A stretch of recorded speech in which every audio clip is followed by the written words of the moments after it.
सुप्रभात बच्चों। आज हम कार्बोक्सिलिक अम्लों के रासायनिक गुणों के बारे में बात करेंगे। अब देखते हैं कार्बोक्सिलिक अम्लों की अम्लीय प्रकृति। कार्बोक्सिलिक अम्ल जल के साथ आयनित होकर के कार्बोक्सिल आयन बनाता है, कार्बोक्सिलेट आयन और हाइड्रोनियम आयन, तथा ये पुनः जुड़ करके कार्बोक्सिलिक अम्ल का निर्माण करते हैं, जिससे इनकी गतिक प्रकृति प्रदर्शित होती है। अगर इनके आयनन नियतांक को देखें तो K का मान RCOO नेगेटिव H3O पॉजिटिव बटे RCOOH प्लस इंटू H2O होगा, या KH2O equal to RCOO negative plus H3O positive बटे RCOOH। ये होगा इस अम्ल का आयनन नियतांक। आयनन नियतांक का मान जितना अधिक होगा, इस अम्ल की प्रबलता उतनी ही अधिक होगी। लेकिन अगर इसके pKa का मान देखें तो pKa का मान उतना ही कम होगा, अर्थात जिस कार्बोक्सिलिक अम्ल के लिए pKa का मान कम है उसकी प्रबलता अधिक है, तथा जिसके लिए pKa का मान अधिक है उसकी प्रबलता उतनी ही कम होगी। अब आते हैं कार्बोक्सिलिक अम्लों के अम्लीय प्रकृति की व्याख्या। कार्बोक्सिलिक अम्ल आयनित होकर के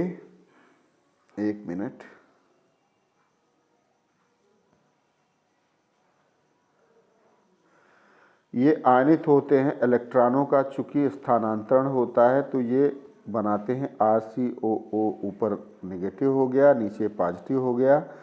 तो यहाँ से ये इलेक्ट्रॉन को हाइड्रोजन अपना ये इलेक्ट्रॉन छोड़ करके बाहर हाइड्रोजन आयन के रूप में आता है, जिससे कि यह आयनित लक्षण अम्लीय लक्षण प्रदर्शित करता है। अब अनुनाद के द्वारा ये संरचनाएं एक दूसरे से स्थायित्व को प्राप्त करती हैं। चूंकि इस कार्बोक्सिलेट आयन की दो समान ऊर्जा की अनुनादी संरचनाएं हैं, इसलिए इनका स्थायित्व अम्लों की तुलना में अधिक होता है। ये दोनों समान ऊर्जा की हैं और कार्बोक्सिलेट आयन अनुनाद के द्वारा अम्ल की अपेक्षा अधिक स्थायित्व ग्रहण कर लेता है, इसलिए अम्ल आयनित होकर कार्बोक्सिलेट आयन तथा प्रोटॉन सुगमता से प्रदान करता है। अब आते हैं कार्बोक्सिलिक अम्लों की प्रबलता पर प्रतिस्थापियों का प्रभाव। कार्बोक्सिलिक अम्ल की प्रबलता हाइड्रोजन आयन मुक्त करने की सुगमता तथा कार्बोक्सिलेट आयन बनने के स्थायित्व पर निर्भर करता है। अतः वह प्रतिस्थापी जो हाइड्रोजन आयन मुक्त होने को सरल बना देता है, कार्बोक्सिलेट आयन के स्थायित्व में वृद्धि करने में सहायक होता है। चूंकि कार्बोक्सिलिक अम्ल की प्रबलता में वृद्धि होती है, इसलिए स्थायित्व बनता है, तथा वह प्रतिस्थापी जो हाइड्रोजन आयन को मुक्त होना या हाइड्रोजन आयन का निकलना कठिन करता है, उसको कहते हैं अम्ल की वह प्रबलता कम करता है। और ये दो प्रकार के हैं। पहला है इलेक्ट्रॉन निर्गत करने वाले प्रतिस्थापियों का प्रभाव। जब कोई इलेक्ट्रॉन निर्गत करने वाला प्रतिस्थापी, जैसे एल्किल समूह जिसको इलेक्ट्रॉन विड्रॉइंग ग्रुप भी कहते हैं, वो कार्बोक्सिलिक अम्ल से कार्बोक्सिल समूह से लगा हुआ है, तो वह कार्बोक्सिल समूह के कार्बन की ओर अपने इलेक्ट्रॉनों को प्रतिकर्षित करता है, प्लस आई प्रभाव, जिसके परिणाम से कार्बोक्सिल समूह के कार्बन परमाणु तथा OH समूह के ऑक्सीजन परमाणु पर इलेक्ट्रॉन की घनत्व में वृद्धि हो जाती है। इसलिए हाइड्रोजन आयन का मुक्त होना कठिन हो जाता है, अर्थात इलेक्ट्रॉन निर्गत करने वाले प्रतिस्थापियों की उपस्थिति में कार्बोक्सिलिक अम्ल की प्रबलता कम हो जाती है। आप इसमें ऊपर वाले में देख सकते हैं, चूँकि ये जो स्लाइड लगी है थोड़ी सी डम है, इसलिए कम दिखाई देगा। यही कारण है कि फार्मिक अम्ल में एक हाइड्रोजन परमाणु कार्बोक्सिल समूह से संलग्न होता है, जबकि एस्टिक अम्ल में एल्किल समूह कार्बोक्सिल से समूह होता है। चूँकि मेथिल समूह इलेक्ट्रॉन प्रतिकर्षित करने वाला है, इसलिए यह प्लस आई प्रभाव प्रदर्शित करेगा और OH समूह के ऑक्सीजन परमाणु में इलेक्ट्रॉन की घनत्व में वृद्धि करेगा। अर्थात एस्टिक अम्ल से हाइड्रोजन आयन का मुक्त होना थोड़ा मुश्किल हो जाता है।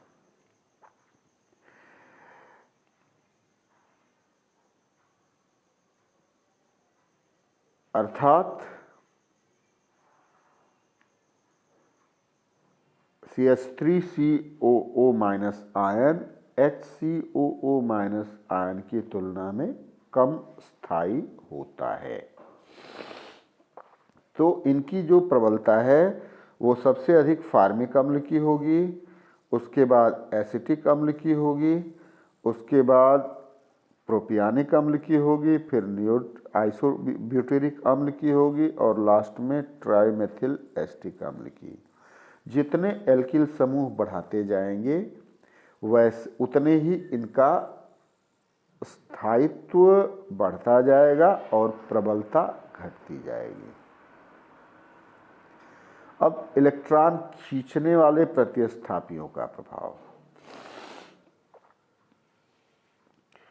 जब कोई इलेक्ट्रॉन खींचने वाला प्रतिस्थापी, जैसे साइनो ग्रुप है, नाइट्रो ग्रुप है, ये कार्बोनिल श्रृंखला से संबद्ध है, तो यह -I प्रभाव देता है।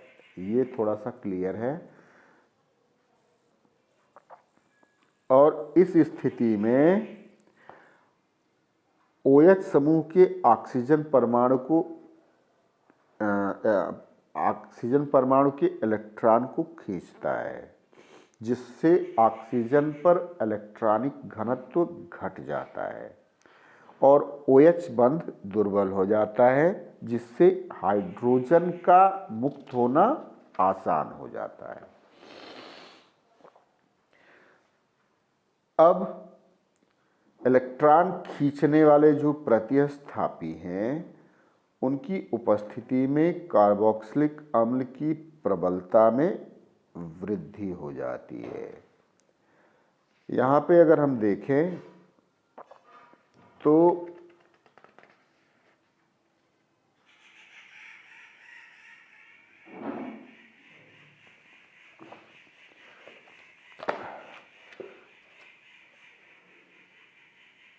सबसे ज़्यादा CCl3, उसके बाद CCl3COOH, उसके बाद CHCl2COOH, उसके बाद CH2Cl COOH और सबसे कम होगी CH3COOH की प्रबलता। मतलब जहाँ भी इलेक्ट्रॉन खींचने वाला कोई परमाणु होगा वहाँ पर कार्बोक्सिलेट आयन बनने की संभावना बढ़ जाएगी, हाइड्रोजन आयन अधिक से अधिक निकलेगा और उस अम्ल की प्रबलता बढ़ जाएगी। अगर एरोमेटिक कार्बोक्सिलिक अम्लों की प्रबलता को देखें तो इनमें इलेक्ट्रॉन निर्गत करने वाले प्रतिस्थापी जैसे मेथिल, OH, OCH3, NH2 आदि बेंजोइक अम्ल की तुलना में प्रतिस्थापित बेंजोइक अम्लों की प्रबलता को घटा देते हैं। यहाँ पे हम देखेंगे, अगर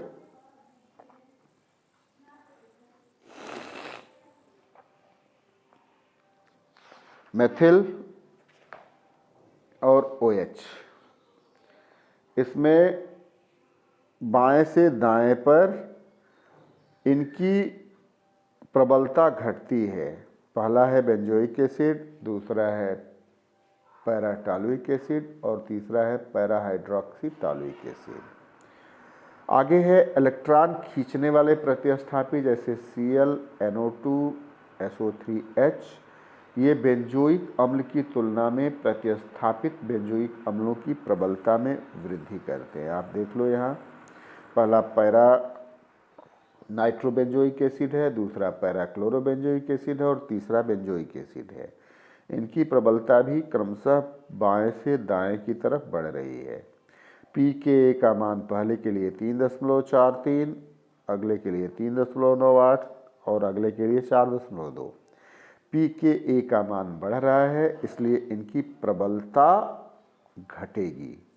हमने बता दिया है पहले ही। pKa का मान बढ़ेगा तो अम्ल की प्रबलता घट जाएगी। यहाँ पे देखो, इलेक्ट्रॉन निर्गत करने वाले प्रतिस्थापी का अम्ल दुर्बलीकरण प्रभाव मेटा स्थान की अपेक्षा पैरा स्थान पर अधिक प्रभावी होता है। पहले में देखो, ये बेंजोइक एसिड है, दूसरा मेटाटॉलुइक एसिड है और तीसरा पैराटॉलुइक एसिड है। मेटा के लिए 4.27 और पैरा के लिए 4.38 है। इसलिए मेटा की तुलना में पैरा की जो स्ट्रेंथ है वो घट रही है। इसी प्रकार से इलेक्ट्रॉन खींचने वाले समूह का अम्ल प्रबलीकरण प्रभाव मेटा स्थान की अपेक्षा पैरा स्थान पे अधिक होता है। यहाँ पे देखो, pKa का मान पैरा के लिए 3.43, मेटा के लिए 3.49 और केवल उसके लिए 4.2 है। मतलब सबसे कम मेटा के लिए है, इसलिए अम्ल की प्रबलता सबसे अधिक मेटा वाले की ही होगी। अब आर्थो प्रतिस्थापित बेंजोइक अम्ल प्रायः अपने सभी समावयवों में सबसे अधिक प्रबल होते हैं, चाहे प्रतिस्थापी की प्रकृति इलेक्ट्रॉन निर्गत करने की हो या इलेक्ट्रॉन खींचने की हो। आर्थो समावयवियों का यह असामान्य व्यवहार संभवतः त्रिविम तथा इलेक्ट्रॉनिक कारणों के कारण आता है तथा आर्थो प्रभाव कहलाता है। आप इसमें देख सकते हैं, पहला है आर्थोटॉलुइक एसिड, दूसरा बेंजोइक एसिड, तीसरा मेटाटॉलुइक एसिड, चौथा पैराटॉलुइक एसिड। ये क्रमशः बाएं से दाएं की तरफ pKa का मान बढ़ रहा है, इसलिए इसकी अम्ल की प्रबलता घटेगी। नीचे है आर्थोनाइट्रोबेंजोइक एसिड, पैरानाइट्रोबेंजोइक एसिड, मेटानाइट्रोबेंजोइक एसिड और बेंजोइक एसिड। यहाँ पर चूंकि pKa का मान बाएं से दाएं क्रमशः बढ़ रहा है, इसलिए इनकी अम्ल की जो प्रबलता है वो बाएं से दाएं की तरफ घटेगी। अब आते हैं अल्कोहलों तथा कार्बोक्सिलिक अम्लों की प्रबलता की तुलना। अल्कोहल कार्बोक्सिलिक अम्लों की तुलना में बहुत दुर्बल अम्लीय प्रकृति के होते हैं, क्योंकि अल्कोहलों में हाइड्रोजन आयन निकालने की प्रवृत्ति अपेक्षाकृत कम पाई जाती है।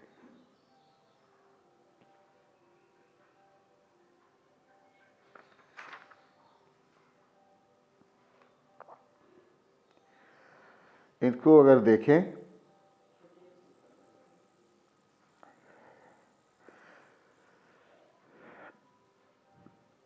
कार्बोक्सिलिक अम्लों की अधिक जो अम्लीय प्रकृति है वो कार्बोक्सिलेट आयन और कार्बोक्सिलिक अम्ल दोनों के अनुनाद के स्थायीकरण के कारण होती है।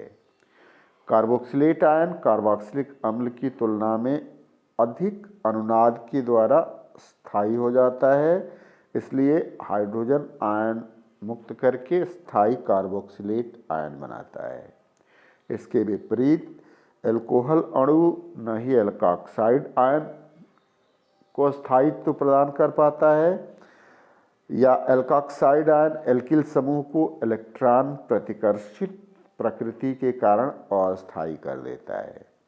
इसलिए एल्कोहल में हाइड्रोजन आयन मुक्त करने की प्रकृति या तो नहीं होती है या बहुत ही कम होती है। अतः एल्कोहल कार्बोक्सिलिक अम्लों की तुलना में दुर्बल अम्लीय प्रकृति के होते हैं। अब फिनाल तथा कार्बोक्सिलिक अम्लों की प्रबलता की तुलना कर लेते हैं। कार्बोक्सिलिक अम्ल फिनाल से अधिक प्रबल अम्लीय प्रकृति के होते हैं। इसको हम ऐसे देख सकते हैं, फिनाल फिनॉक्साइड आयन बनाता है और कार्बोक्सिलिक अम्ल कार्बोक्सिलेट आयन बनाता है। चूंकि कार्बोक्सिलिक अम्लों में अनुनादी संरचनाएं होती हैं, वैसे ही फिनॉक्साइड आयन में भी अनुनादी संरचनाएं अधिक होती हैं। इसलिए कार्बोक्सिलिक अम्ल फिनाल की तुलना में, यहाँ चूंकि कार्बोक्सिलेट आयन कई अनुनादी संरचनाओं के कारण स्थायित्व प्राप्त कर लेता है, इसलिए कार्बोक्सिलिक अम्ल फिनाल की तुलना में अधिक स्थायी और अस्थायी और प्रबल होते हैं। तो आज हम केवल कार्बोक्सिलिक अम्लों के अम्लीय गुणों के बारे में ही पढ़ पाए। अब कल कार्बोक्सिलिक अम्लों के अम्लीय गुण प्रदर्शित करने वाली या अन्य सारी अभिक्रियाओं के बारे में पढ़ेंगे। आज के लिए इतना ही। धन्यवाद।